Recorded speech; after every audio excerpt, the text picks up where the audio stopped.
welcome everyone. We are so excited to be able to have Kay Warren with us today. A warm welcome, Kay. Thank you. Kay is an amazing woman, internationally recognized, has done so many amazing ministries throughout her life and career, and her life is just a bright light. And I think being a part of Saddleback Church for me for the past 25 years, I've gotten to see her up close and personal. And with that, I'm so happy that you get a chance for that today, because I think you are going to be deeply inspired and impacted by her message. So thank you so much, Kay, for joining us today. Oh, been looking forward to it. Thank you so much. So excited to have you, Kay. Can I brag on you for a bit? Would that be okay? Can I share your bio? Sure. With you? Oh, sure. I know it's not comfortable. I know. Kay, I'm such a huge fan of yours and the work that you've done, and so many people are aware of your work. But let me just share a little bit about you, if that's okay. So Kay Warren co-founded Saddleback Church with her husband, Rick Warren, in Lake Forest, California in 1980, Kay. Wow, 1980. We were babies. Yeah. And after the death of your son, Matthew, who lived with serious mental illness for most of his life, she founded Saddleback's Hope for Mental Health initiative, which we're going to get into, as a way to support individuals and family members of loved ones with mental illness and suicidal ideation. The initiative also trains others in the faith community how to launch or expand existing mental health ministries. And Kay is a board member of the National Action Alliance for Suicide Prevention and is active in mental health suicide prevention, specific efforts in Orange County, California. And Kay is also the best-selling author of a number of books, Sacred Privilege, Choose Joy, Because Happiness Isn't Enough, and Say Yes to God, and also co-author of Foundations, a popular course used by churches worldwide. And I believe, Kate, 5 children, is that correct? 5 grandchildren. 5 grandchildren. My mistake. I'm so sorry. That's okay. But Kay, we're over the moon. We're over the moon excited to have you with us. Thank you so much for your ministry, all that you do, and we are so excited to have you and spend this time with you. Thank you, Sean. It's a pleasure to get to know you. I've heard so much about you through Dee and the work, and to actually get to, and she's like one of my best friends. So get to meet you is really a privilege as well. Thank you. Thank you. Well, Ms. Kay, as we jump into this summit, we all really want to learn different practical ways to revitalize our health, our physical health in our body, our mental health with our mind, our spiritual life, all of it with our heart and soul. And we thought it'd be so great just to unpack a little bit about your story.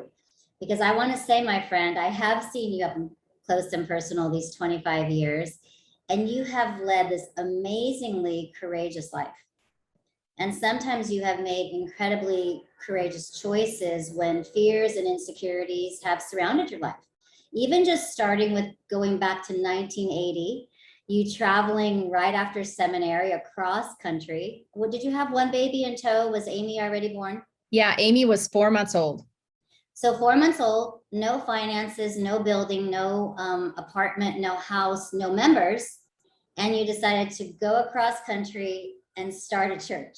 I mean, that was a courageous move. And I'm going to guess for a woman at that age that had some adventure in her, but probably had a lot of fears and doubts about what that process might look like. Can you walk us through a little bit of that history? Sure. When you say that, I can't help but think to myself, I was crazy. Why did we do that? I think when you're young, there is a little bit more of the, hey, we've got nothing to lose. Why not do that?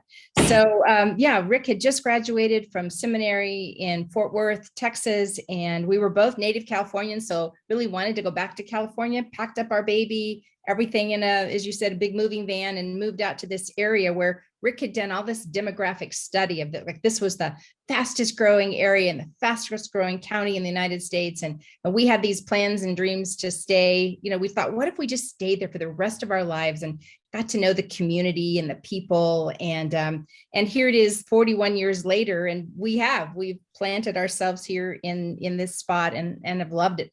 So yeah, I was raised in a Christian home. My dad was a pastor, Rick's dad was a pastor. So, it was inevitable that somehow we would meet and both of us be in ministry. But yeah, we started with just 7 people in our living room in January of 1980. And like I said, last year was our 40th anniversary there. And Rick has just announced that we're looking for his successor. So sometime in the next year, we'll be transitioning out of this place and this role that we've been a part of for our whole adult lives. So there is change ahead that probably feels as, I don't know if risky is the right word, but certainly it requires an awful lot of faith because I don't know what's ahead. I can't see what's around the bend. Yeah, and I think that's happened over and over again. I mean, I think we've seen you in your course of time at Saddleback. You started the HIV/AIDS ministry. You started the orphan care ministry. You had a battle with cancer. You've had so many different junctures along the line where you haven't seen the future, but I have seen you steadily take steps forward. And then just knowing you personally, and you have talked with at many different seminars and workshops and studies that you've led, that you actually have a melancholy temperament. And so you've taken these risks with somebody that's not like the 7 on the Enneagram. You're not the Tigger jumping up and down. So with the melancholy temperament, then you even went on to write the book Choose Joy. So I feel like all these things come together. A woman who's willing to take risks of faith, who takes steps forward in the midst of uncertainty, and even that is willing to choose joy amidst all the ups and downs of it all. Tell us a little backdrop of your thoughts in writing that book.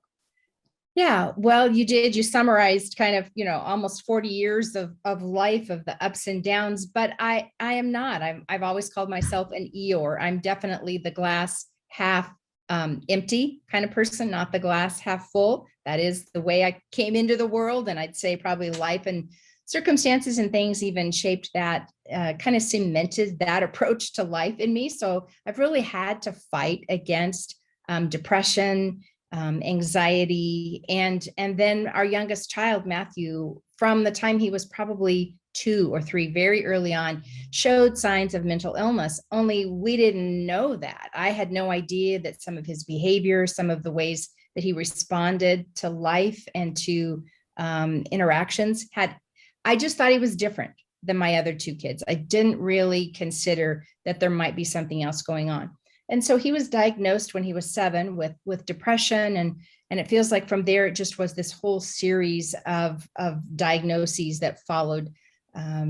Panic disorder, bipolar, early onset bipolar, suicidal ideation, OCD, body dysmorphic disorder, major depressive disorder. And then the last one was borderline personality. I mean, bless his heart, he just really suffered and struggled.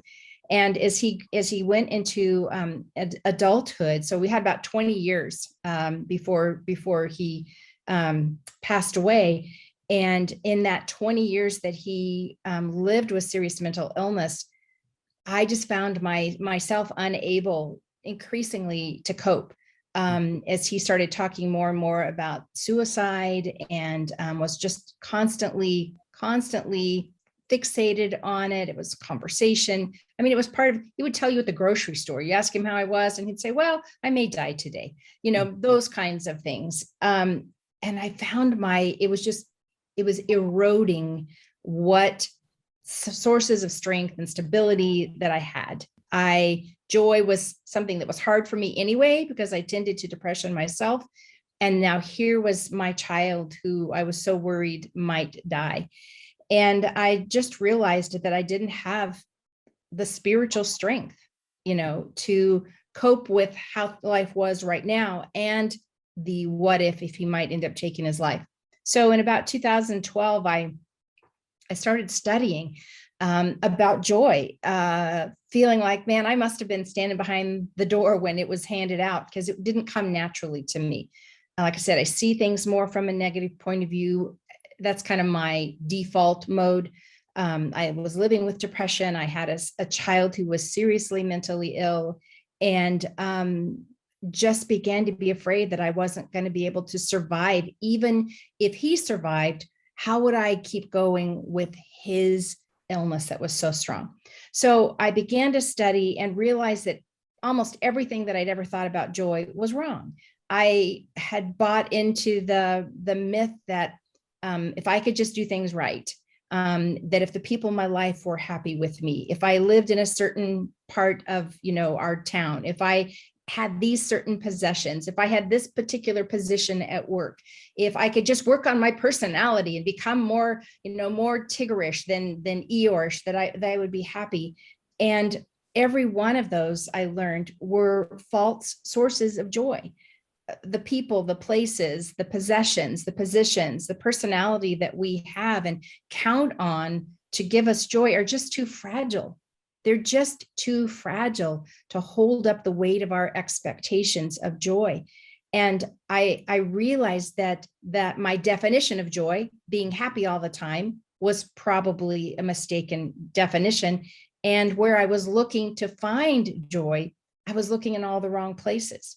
So for me to redefine joy, and it came down to nothing about my externals, because the external things in my life, the people, the places, the position, the personality, the position, all of that could change, all of that could shift. In fact, all of that could be taken away from me or could disappear. And if that's what I was looking to for joy, I was going to be unhappy and disappointed. So to take my quest, my pursuit of joy, and put it into something or someone that could not be taken away from me. And I believe that to be God. God is eternal. He can't change. He can't shift. He can't let me down. He's promised not to leave me. He's never going to go away. That I changed my definition to that joy is a settled assumption, a settled assurance that God is in control of all the details of my life, the quiet confidence that ultimately I will be okay, and a determined purpose to give my praise to God. Well, those were all things that were connected to God, an assurance that he was in control, this confidence inside of me that no matter what happened to me, I was going to be okay, that the worst could happen to me and I was going to be okay. And that I was going to find ways to be grateful to God and to honor him. And when I made that my definition of joy, and not about the people in my life or where I work or where I live or what I own, what I possess, what even my personality is, then it began to shift. And I can honestly tell you that in spite of what has happened to me since I wrote that book, I have more joy now than I ever did before. And it has nothing to do with what has happened, because what has happened in my life, as we'll talk about, have been my worst days. The worst day of my life happened after I wrote Choose Joy.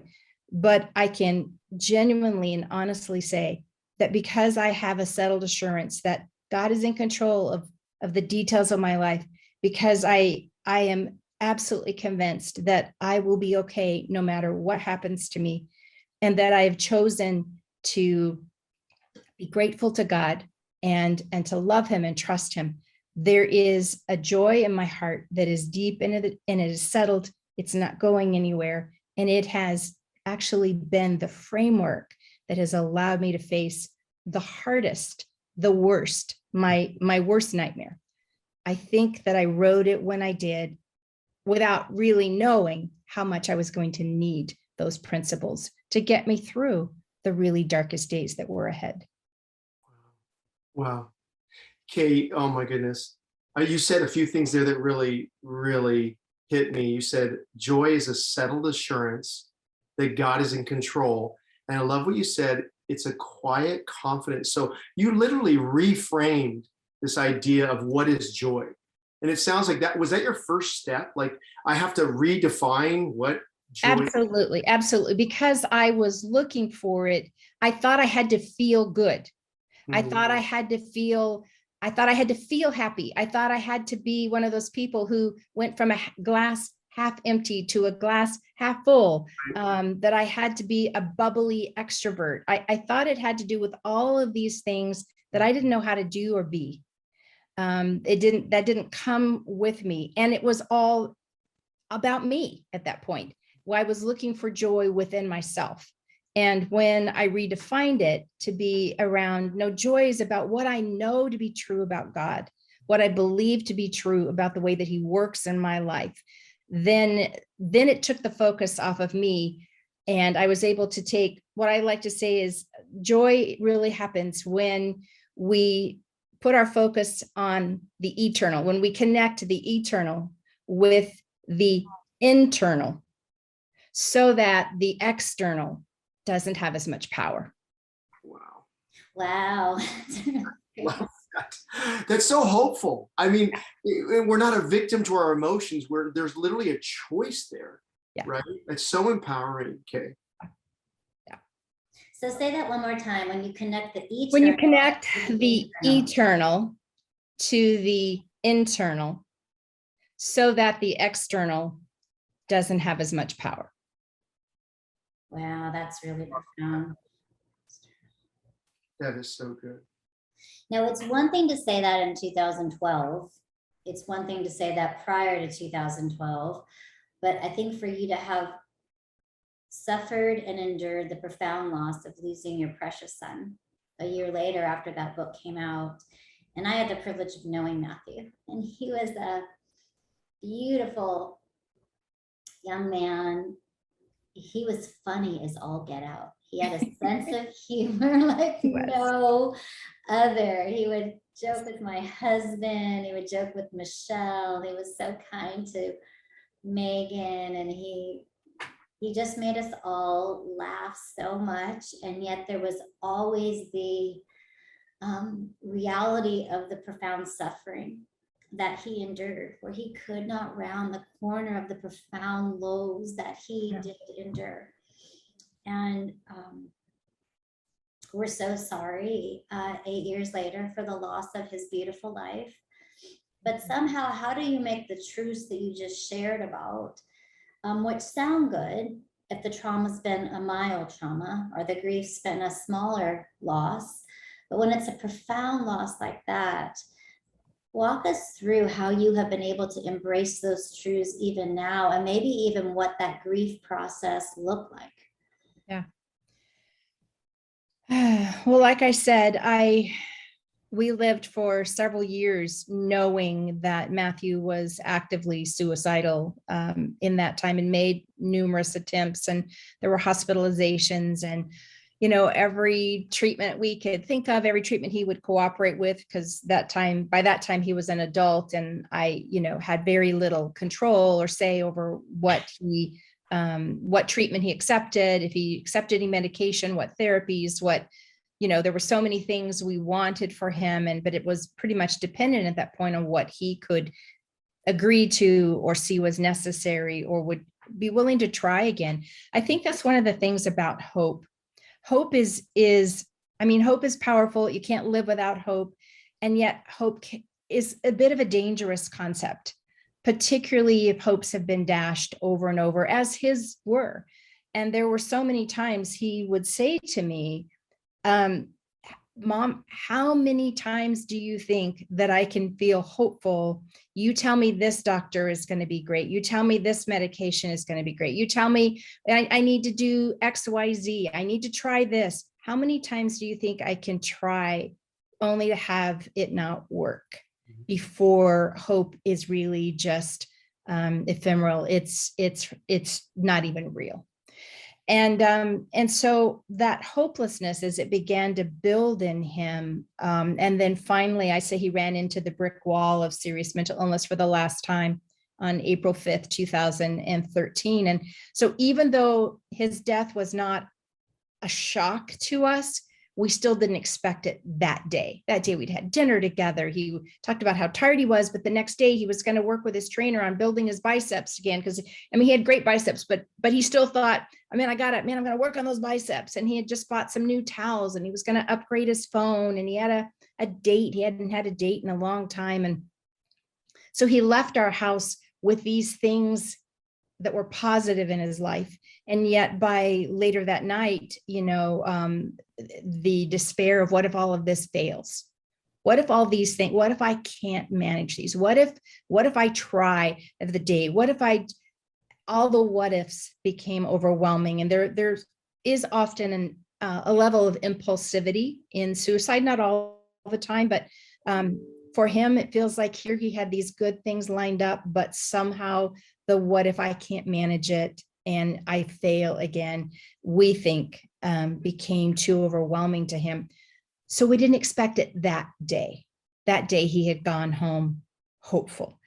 And I can just tell you that it was the worst day of my life. And I don't need to even go into a lot of details on that, simply because I think most people can just try to imagine, put themselves in that place and know that it would be the hardest thing they've ever gone through. And it was. And we were crushed. And there were points in which I wasn't sure I wanted to survive his death. People said I would, and that I would get through it, but I wasn't sure I wanted to.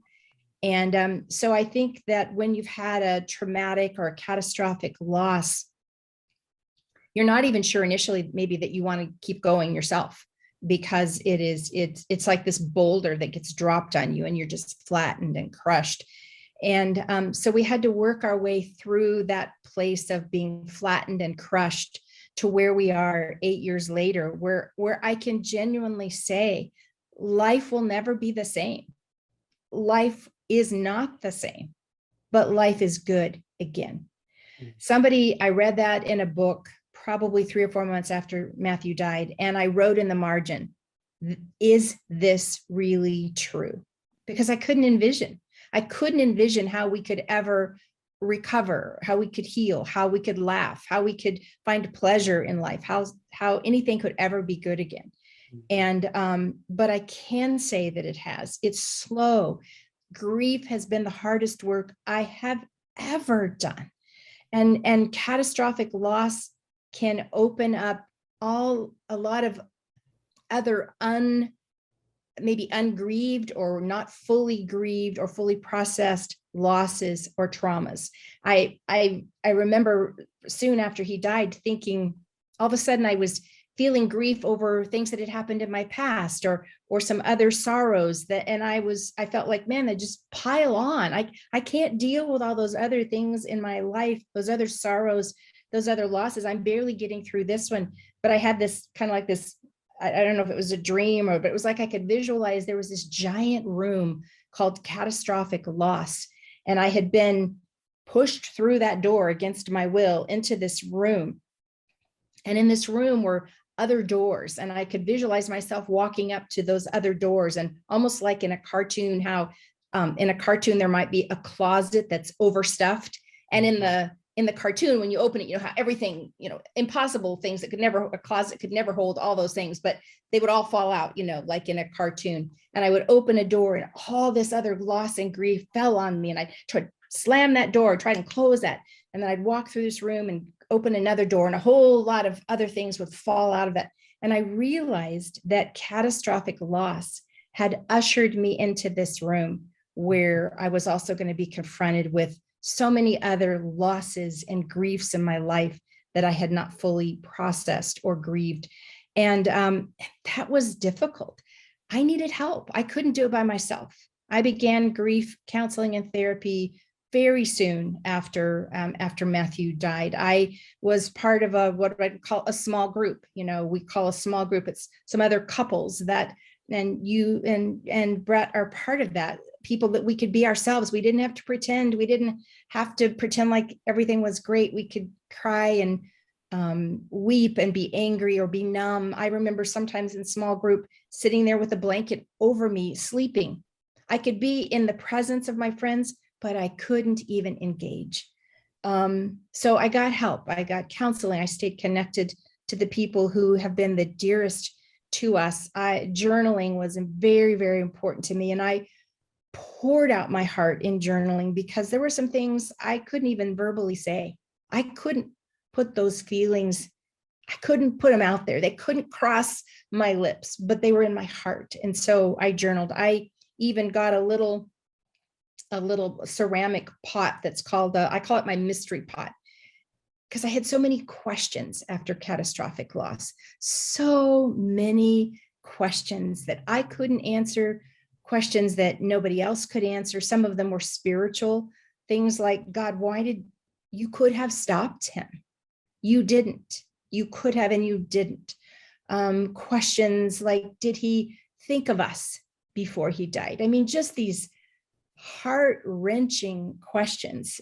So from the spiritual questions to the practical questions, because the coroner and I disagreed about time of death. And I didn't know what to do with these questions. They were consuming me. And so I wrote them out on little strips of paper, and I put them in this little pot that a friend gave to me. She said, listen, I know you have questions. I know there's a lot of mystery. And this little pot, it's orange and signifying the fire that you're walking through. And I want you to know your questions really matter. And so I wrote them out on strips of paper and I put them inside this little pot. And I would really recommend that to anybody else who's listening. If you have gone through catastrophic loss and you are left with questions that nobody can answer, and in fact, some of them people don't even really want you to ask because they make them very uncomfortable for you to ask them. But instead of ignoring those or damming those up or suppressing them, honor your questions. You can even honor your doubts, even honor your grief by putting it. And I put that right next to what I call my hope box. I have another box. I like these tangible things. I have a hope box because in my hope box are verses that I've written out that give me faith, that give me confidence, that give me hope that I'm going to make it through. And so I have mystery right next to hope. And to me, that is the way to build a robust faith that can last through the worst things that happen to us. If you only have hope that hasn't been tested, it's really just optimism. It's flimsy, it's frail, it doesn't have any teeth to it. But if you only have the mystery without hope, you'll likely become bitter. You'll become cynical, you'll become jaded, because the mysteries of our lives are profound. And there aren't always great answers, but mystery alongside of hope, to me, have allowed me to build a faith that is robust. I do have hope that I will see Matthew again. I am absolutely convinced that he is in heaven, that when his body fell here on earth, man, he was, I even have a piece of art in my home that I look at every day, and it's a picture of the father and the prodigal son, the father who picks up the broken body of the son and holds him near. And to me, that is exactly what happened. I have absolute confidence I will see Matthew again. And when I do, I will be asking Jesus, I will be asking God all those questions that are in that mystery pot. But I know that together, I can have a faith that can last. And so going through that kind of loss and rebuilding our lives, we had to rebuild our lives. We had to rebuild our family. We had to rebuild our faith. We had to rebuild our hope. We had to rebuild our joy. But it is all possible. It is the work of grief. Grief isn't linear. It's not predictable. It's unique. Nobody else will ever have grieved exactly the way you grieve. People, please don't ever say to somebody, oh, I know exactly how you feel, because the reality is you do not. Unless you have the exact down to the most minute detail experience that somebody else had, you don't really know. The most we can say is, I'm so sorry for your loss. I hurt for you. My heart breaks for you. But to create space for grief, not to be afraid of it. I think I've learned not to be afraid of grief. It is hard work. But it holds the seeds of change and growth and a new kind of hope that actually can survive and find life to be good again. Sorry, I know I talked a long time there. I just want to say that's so profound. I'm just trying to take it all in because life is just so messy.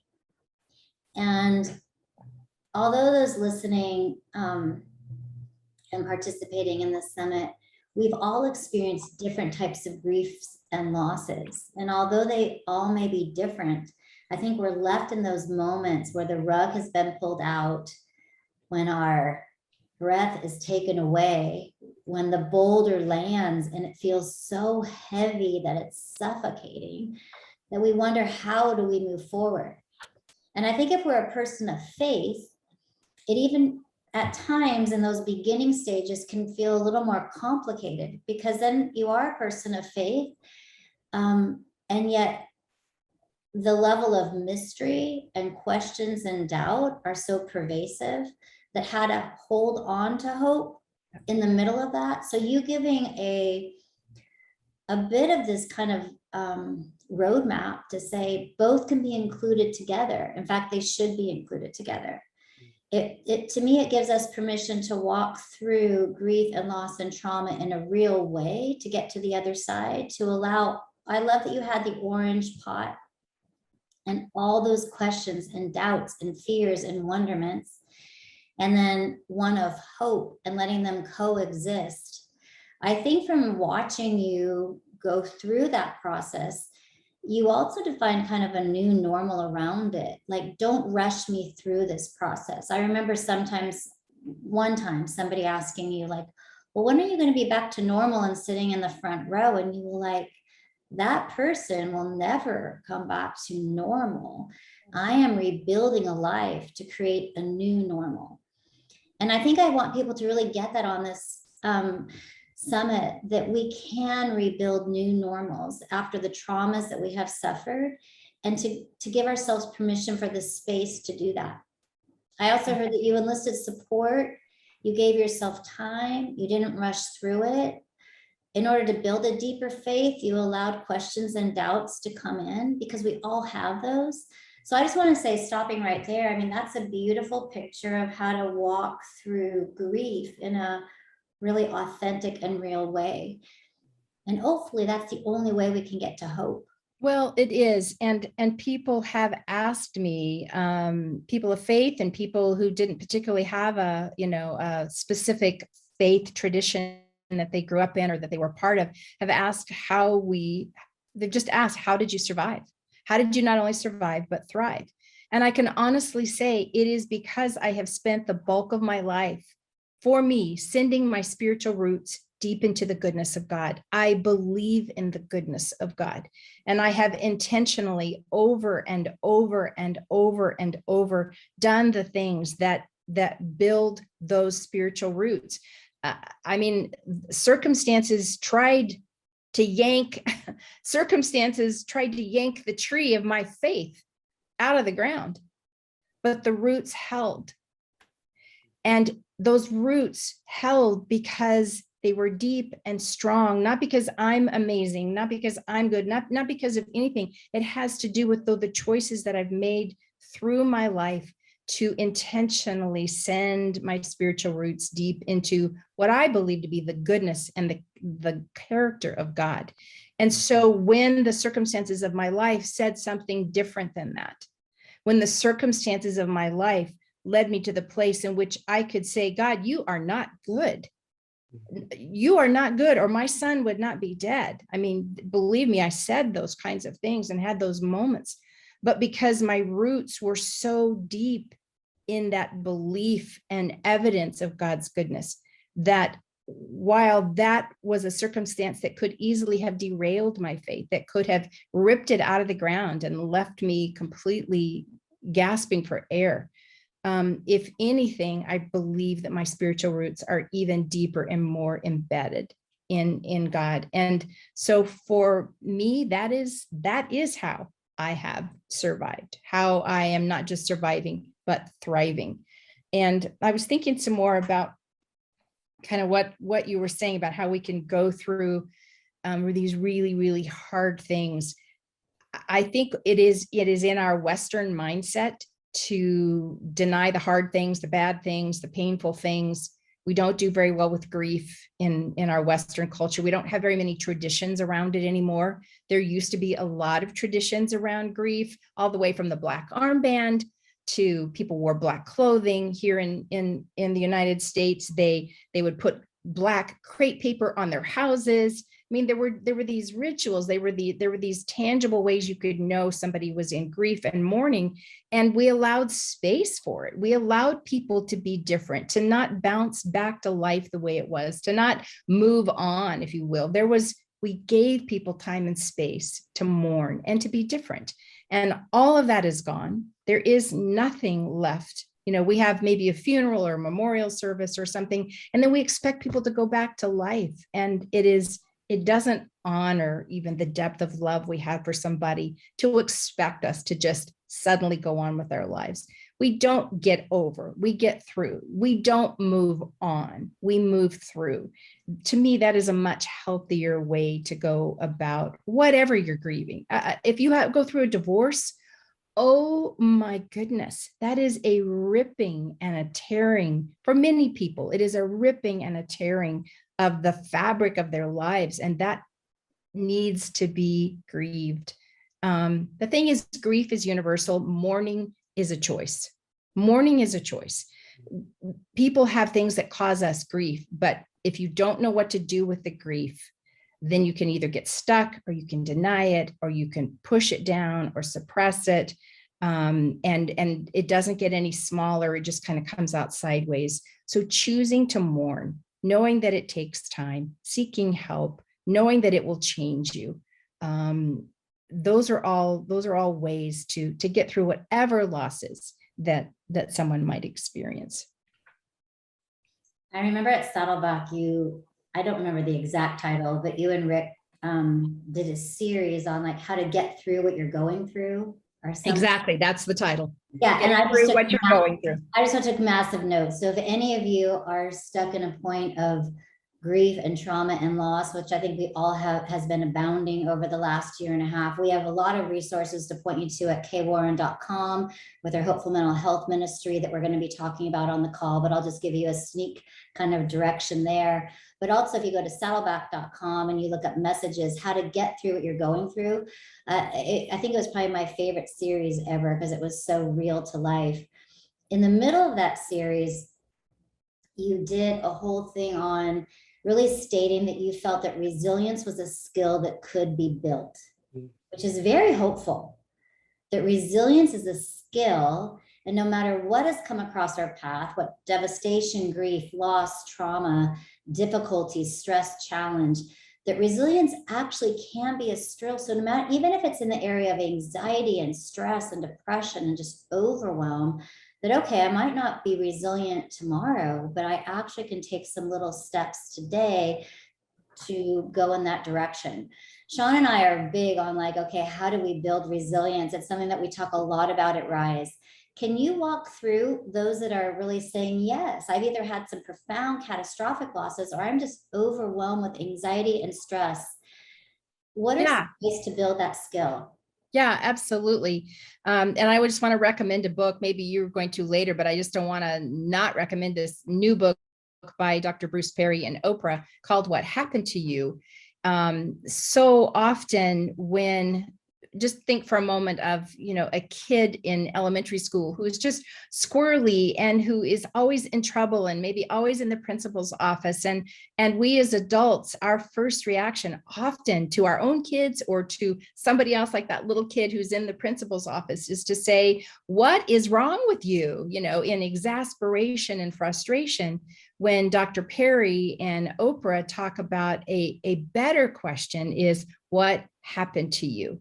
Because all of us have experienced things in our childhood or growing up that have shaped us and our ability or our skill at being resilient. And resilient, I used to think that being resilient meant, the classic definition of resilience is like bouncing back. Like a rubber ball. If you bounce it, it hits, but then it bounces back up to like the same spot it was. Or a rubber band, if you stretch it, you stretch it, but then when you release, it goes back to the same thing. And I thought that was a great definition of resilience until I went through catastrophic loss and I realized I was never going to be the same, but I could still come back and be different and find life to be good again. So if I would, again, we're talking about reframing, Sean, definitions, and I would reframe the definition of resilience, not to the ability to bounce back to where you were, but the ability to go through an experience, come through it, and find that you are able to grow and still love life. But you will never be the same. You will never be exactly that you were. And that if that's your goal, you're gonna feel frustrated, and you're going to be disappointed and think something's wrong with you. There's nothing wrong with you to have gone through trauma or chaos or catastrophic loss and wonder why you're not exactly the same. You won't be exactly the same. That doesn't mean that you won't be resilient with the ability to grow through it. We talk about, I learned this, not myself, because I'm not a mental health professional, but I learned this term that has been so helpful. It's called post-traumatic growth.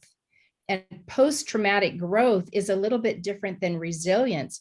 If resilience means you bounce back to exactly the way you were, post-traumatic growth is this rich opportunity to grow from whatever you've gone through, to grow from the trauma, to grow from the chaos, to grow from the loss. And so these things that I would say that I have learned about resilience all fit into that category of not pretending that I'm the same, because I'm not, but how have I gotten through? So the very first thing that I had found was to really stay connected. I talked about that, is to stay connected. For me in my faith was to stay connected to God through prayer, through quiet meditation, through reading the Bible. Some of the Psalms have been so very comforting, because David, who wrote most of them, is so honest. You talked about honesty, Dee. He's so honest. He's like, God, smash the teeth of my enemies. The people who hurt me, hurt them. I mean, he's like, he doesn't pretend that he's happy. He says, how long will you leave me? How long will you forsake me? When are you going to do something about this? My bones are so full of grief. They're like water. He's so real. And so for me to stay connected through reading the Bible and through prayer and quietness and connection with other people I love, the presence of at least one caring adult in the life of a child is such a protective factor in building resilience. And the fact that if you have one person, even as an adult, who listens to you, who honors you, who values you, what a protective factor that is in helping us go through what we're going through. So staying connected. I think there's a mindset that, for me, as somebody who struggled a lot with depression and anxiety when I was younger, I had a view of myself as not being very capable, that I wasn't like other people. I didn't have this person's gifts or this person's strengths, and was so worried that if something really bad happened to me, that I would just completely fall apart, that I would not be able to survive. But like you said, I have had breast cancer. I survived sexual molestation as a child. I survived the trauma of the 20 years of my son's serious mental illness, and I survived his death. And I feel like I have survived that because there was a moment in time before some of that happened in which I said, I don't know what's ahead of me. I have no idea what's ahead of me. I don't even know what the next hour will hold, let alone the next year. But with your help, God, I will not let anything destroy me. And because I made that kind of a commitment, the kind of commitments that we make, the things that we tell ourselves, oh, I could never survive this. I could never go through that. I could never live through this. If this happened, I would do the XYZ. Those kinds of things we say to ourselves can impact our ability to do well when bad things do happen. How much better it is for us to make a different kind of a declaration that says, listen, God, with your help, I will survive anything. I can survive anything. I will not let anything destroy me. That becomes a launch pad, if you will, for resilience. Another thing I think that helps build a more resilient heart in us is to recognize the places where we expect the worst. Some of us are catastrophizers. Some of us are brilliant at, you have a headache. Oh, no, it actually means you have a brain tumor. Your boss wants to talk to you. Oh, I'm going to get fired. The weather is rainy this morning, we're gonna have a flood. I mean, it's like we just take the smallest of little things and catastrophize them. People who have learned how to survive in that resilient way address those kinds of thoughts. Don't let those thoughts go unchallenged. Will confront their own thoughts and say, okay, if I continue to allow myself to think in that direction, it's going to be so much harder to be optimistic, to have hope, to have faith. So avoid expecting the worst. There's several others, but I probably would just talk about gratitude. Gratitude, and I'm sure some of the other folks that have been in this conference have spoken about gratitude, but the power of gratitude is akin to joy. I mean, they're almost synonymous in some ways. You cannot be joyful if you aren't grateful. And if you're, the two just go together. When you have a heart that is grateful, when you have a heart that walks through this life and notices even the tiniest things, a blade of grass. I know people sometimes must think I'm weird. I mean, I am weird, but sometimes they must really think so, because I can pick up a tiny wildflower and inspect it for 30 minutes, just taking in the color, the texture of that tiny flower, the intricacy of it, and thank God for making a world in which that tiny wildflower even exists. So when that is my response, when there is gratitude, it is so much easier for joy to follow along. And conversely, when I'm approaching life and every day with this is wrong, this is wrong, that is wrong, this is broken, this is broken. And listen, as an Eeyore, I can make a list that's 10 feet long every single day of all the things that are not right or that are broken or that aren't the way they're supposed to be. And believe me, that is when I never experience joy, ever, when I'm working off of my list of everything that's wrong. Instead, when we can see the negative, see what's wrong, and find at least one thing to be grateful for, that increases our resilience. And I think all of those things put together end up being a part of that post-traumatic growth. When you lost something that really meant something to you, if that's a person or a job or relationship, even your own health, there may be some health things that come along where you lose some of your health due to circumstances that are beyond your control. If we're not careful, we start believing that all the good days are behind us, that there is nothing good. And one of the works of grief is to seek meaning and purpose in our loss and in our pain. And one of the tasks of mourners is to find meaning in the suffering of their loved one or the suffering that they're going through. And when that becomes something that we start to say, for instance, I can't tell you the number of people that I know who have lost a loved one to suicide and who have taken that terrible, terrible loss and over time have found a way to become an advocate for suicide prevention, or they speak in schools because they want teenagers to know that life is good and that there's help for them and that they don't need to be alone in their struggles or in their doubts. Or I mean, I could think if I could name a dozen people that have taken from their loss something and turned it in a way then to help somebody else. That's post-traumatic growth. And it is an element of resilience. So some of the ministry that you've mentioned that I do now has come from our loss. It has come from me saying, we suffered, our son suffered, he struggled. How can I help somebody else in that exact situation find the support that they need, find the help that they need, know that they're not alone. I often felt alone as a mom. And to be able to help other moms, for instance, not feel alone if they have a child with a serious mental illness, that matters to me. And that every time I help a mom who's in that place or somebody who's lost someone to suicide, it's a way that I heal in my own loss from my son. I do it in his name. I do it in his honor. I do it for all the other little Matthews who felt like they were strange and weird and didn't fit. And that is post-traumatic growth. That's finding meaning in the suffering in such a way that it honors our loved ones, it honors our loss, it honors our pain, and it makes life easier for somebody else who's struggling. Oh, wow. I just think about how you just turned your pain into purpose, Kay, and the hope that you provide, especially through just the mental health initiative that you've started at Saddleback and around the world now.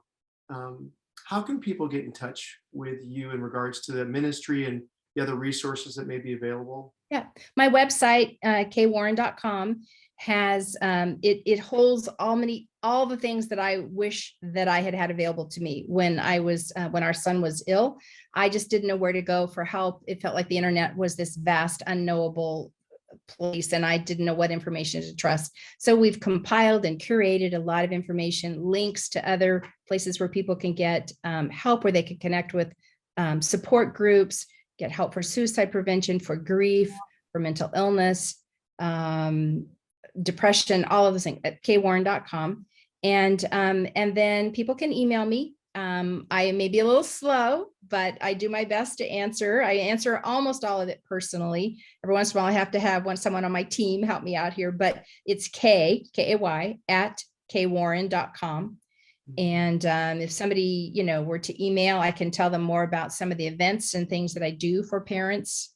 We call them breathe events that are intentionally designed for parents of children with serious mental illness. So all of that is on my website. And if you have a particular question, and email me, I'll do my best to answer. You also have monthly groups. Can you tell us about those? Yeah, we call it the Hope for Mental Health Community. That's the fourth Sunday of every month. It is a Facebook, but go to my Facebook, it's Kay Warren's page. You know what, if you go to my website, I'll mess it up. You go to my website, there the information, we always put it on social media. It's on Facebook, Twitter, and Instagram, but it's the fourth Sunday of every month. And we bring in a mental health professional or somebody with lived experience. Like in September, we'll be having somebody who wrote a book called I Love Jesus, But I Want to Die. Somebody who lives with chronic suicidal thoughts and yet is able, with her faith, how she's connected those two. And so fourth Sunday in September, you'll hear her. It's always there, and they're archived. So if you missed one, you can always go back and watch them. Yeah, you had recommended Dr. Bruce Perry, the book that you mentioned, and I went back and listened to that, and I just cried. I ended up downloading the book on audiobooks and just cried all the way through it, because I think it hits a nerve that we can see people different. There's more empathy and compassion for ourselves with our own struggles, with those around us. There's a broader lens of how to walk through difficult times, how to experience grief. I think everything you just shared about that post-traumatic growth was so inspiring, that we could tell ourselves a new narrative. That new narrative helps determine the path that we walk down, that there could actually be a new declaration that we repeat, that we don't have to go it alone. It was interesting that when you mentioned something as simple as gratitude, it's probably one of the most profound things, just to be able to, in the midst of our hardship, be able to notice what's good.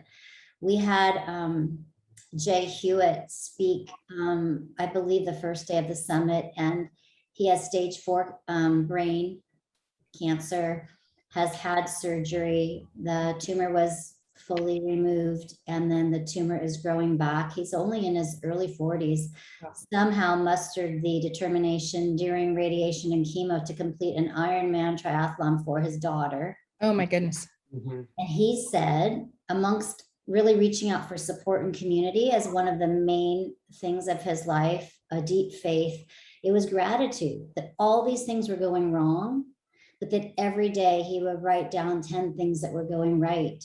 And it's still the fuel that propels him forward. So I feel like this has been such a rich discussion of so many things, of how to get through what we're going through, that we're not alone, that mental illness does not need to be a stigma, and moving towards mental health, that there's many ways to do that.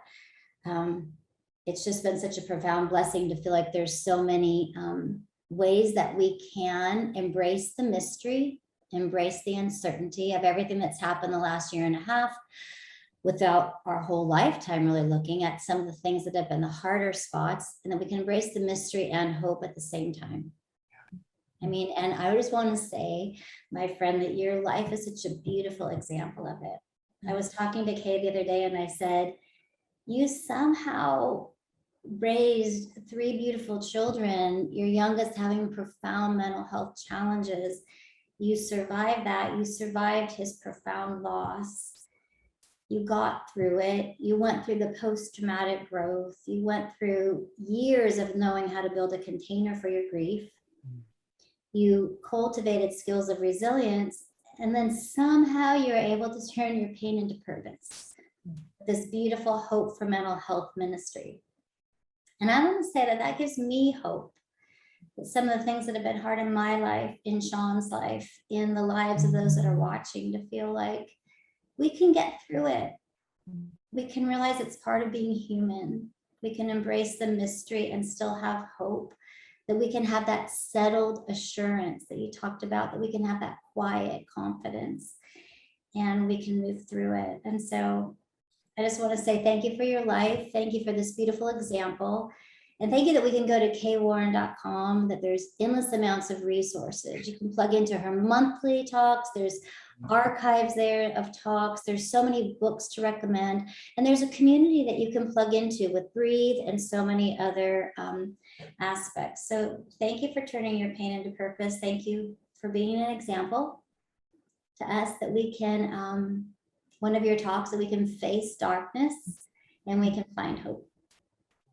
Well, I would not have gotten through what I've gone through without you.